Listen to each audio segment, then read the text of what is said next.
Praise the lord. కీర్తనలు 139 అధ్యాయము 13, 14 వచనం ఒకసారి చదువుకుందాము. నా అంతరంద్రియములను నీవే కలుగచేసితివి, నా తల్లి గర్భమందు నన్ను నిర్మించిన వాడవు నీవే. నువ్వు నన్ను కలుగచేసిన విధమును చూడగా భయమును ఆశ్చర్యము నాకు పుట్టుచున్నవి. అందును బట్టి నేను నీ కృతజ్ఞతాస్తుతి చెల్లించున్నాను. నీ కార్యములు ఆశ్చర్యములు. సో నా జీవితంలో నాతో దేవుడు మాట్లాడిన ఒక సందర్భాన్ని మీతో షేర్ చేసుకోవాలనుకుంటున్నాను.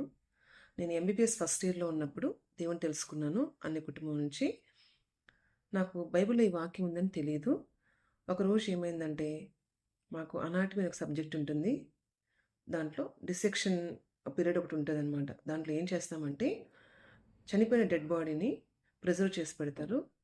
ఆ డెడ్ బాడీలో ఏమేం పార్ట్స్ ఉన్నాయి అని కట్ చేసి ఒక్కొక్కటిగా లోపల వరకు చూస్తూ వస్తామన్నమాట. ఒకసారి కొన్ని పార్ట్స్ ఎస్పెషల్గా లంగ్స్, హార్ట్ అవి చూసినప్పుడు నాకు ఎందుకు చాలా భయం వేసింది, ఆశ్చర్యం వేసింది. దేవుడు ఇంత అద్భుతంగా ఎలా చేశాడు అని భయం వేసింది, ఆశ్చర్యం వేసింది. సో అప్పుడు నేను ఏం చేశాను, దేవుడికి, దేవా నీ కృతజ్ఞతాస్తుతులు అని అనుకొని జస్ట్ నేను తర్వాత రూమ్కి వెళ్ళాను. రూమ్కి వెళ్ళినప్పుడు నేను బైబిల్ తీసి చదువుకుంటున్నప్పుడు ఆ రోజే దేవుడు ఈ 139 చాప్టర్ ద్వారా ఈ వాక్యం నాకు చూపించినప్పుడు నాకు చాలా ఆశ్చర్యం వేసింది.